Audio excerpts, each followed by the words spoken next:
Yo, what up, chat? Niobe Sherpa King here, sweaty or not. I know it's a little late, but late is better than never, and with one weekend left before the labs gets vaulted, I'm gonna do my best to provide a little insight, tips, tricks, as well as clear up some misconceptions due to the lack of experience and far too many idiots on Reddit. All of this should make for an easy clear for any fire team. Real quick, I would just like to say thank you for an amazing first year on Twitch, and I truly look forward to expanding together into YouTube and continuing to grow together. So please, if you don't mind, hit that sub button and let's kick off another adventure. Speaking of Twitch, I should probably mention that I'll be live doing Niobe carries Sunday and Monday into the live event with the homie Rogue. So make sure you stop by, see the action, and try to grab a run with us. But my suggestion is to take these tips, grab a team, and get to cracking yourselves. Now, right off the bat, I want to dig into the misconceptions. With over 160 personal clears and more than 150 of those being carries, I can instantly dismiss literally everything that is said on Reddit. Explosive rounds messed us up for hours. No, it did not. You messed it up for hours. I'm sorry to tell you. Another common one I've heard a lot is that it has something to do with unstoppable and or overload rounds being on your weapons.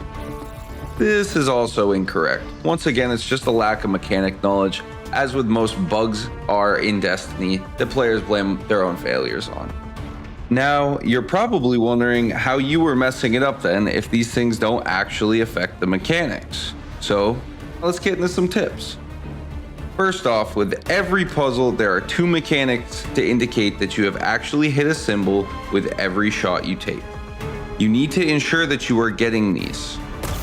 The first being an audio cue, it is a ding. The second being a visual cue, it is a pulse. And when you're doing that step 7, it's even more crucial, but it's also easier to see that pulse. So if you do not get these, you have not hit your symbol and you cannot move on to the next symbol. Crazy thought, right?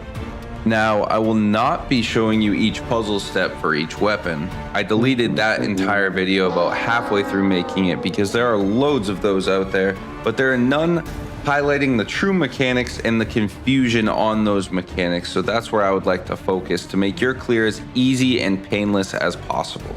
With that being said, I do want to go over a couple things that I've seen cause confusion. Puzzle 5 is a sequence, meaning machine gun goes first for 2 symbols, sniper goes second for 1 symbol, bow goes third for 3 symbols, and then back to sniper for 4th, and so on, so forth. I highly suggest having your team call out the symbols as they shoot them to confirm that they have been shot and it's the correct symbols being shot. Now, puzzle 6, that's the one that broke the community, but we won't get into that.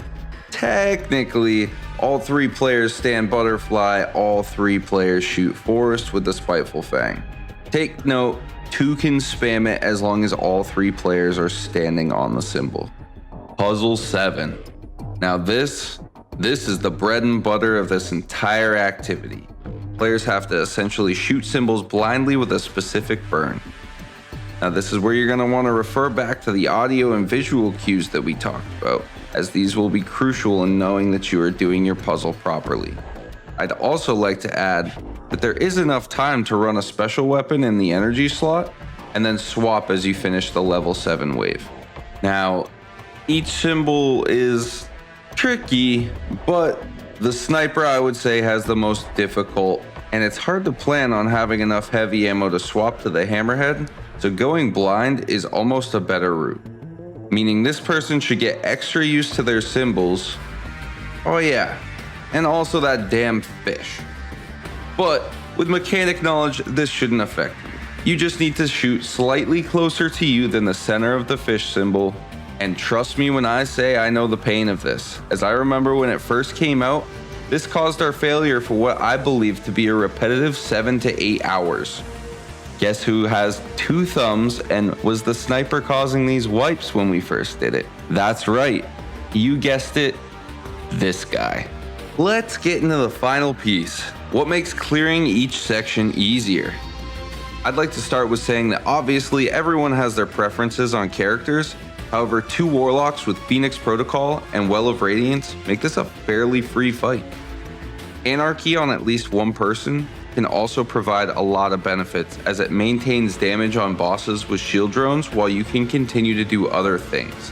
That being said, it is not needed.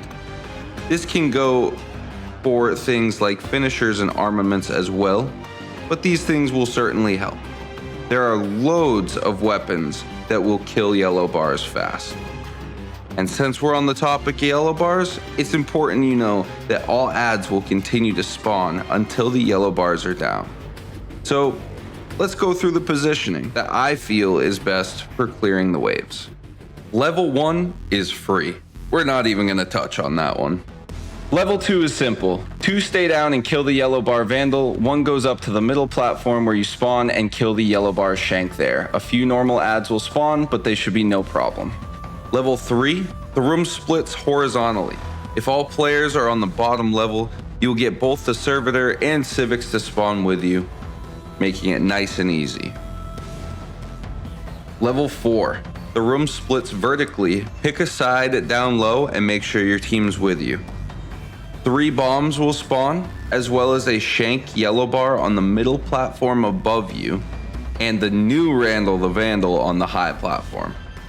Straight up, he sucks to deal with. Get someone working on him as fast as you can. Level 5, have everyone up top here. 2 shielded yellow bar shanks will spawn.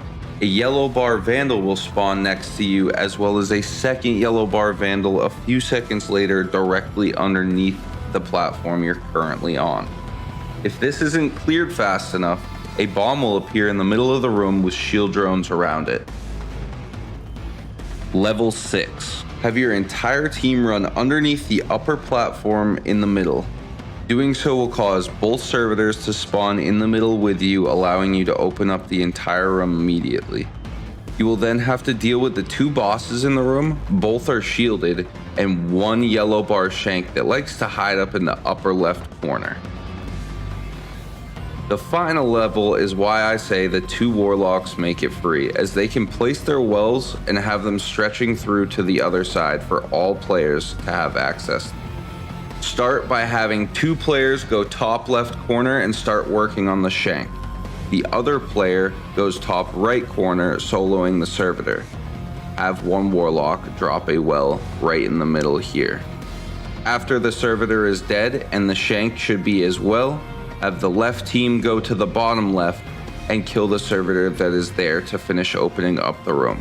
Split a well here also. During this time, the player that was top right should make their way to the bottom right, taking down Civic's shield and trying to keep damage on him, while then making their way directly underneath the top right, as a bomb will spawn with shield drones around it. Upon killing the servitor, 1 person should remain there to take care of the B bomb that will spawn up also with shield drones around it, while the other goes and works on civics, the yellow bar shank that's on the middle platform above you, and the yellow bar vandal running around up top with civics. As the bombs get completed, everyone can collapse on the remaining yellow bars. Upon finishing, swap to your respective energy weapons and get this puzzle done. And that's it, everyone. I hope that this little bit of insight I have to provide can help at least a few teams get their own clears, as well as get a few people prepped up for running these last few carry streams with us. As always, keep up to date with me on Twitter, Instagram, Discord, and catch me live on Twitch just about every day, memeing, giving back, and trying to better the world.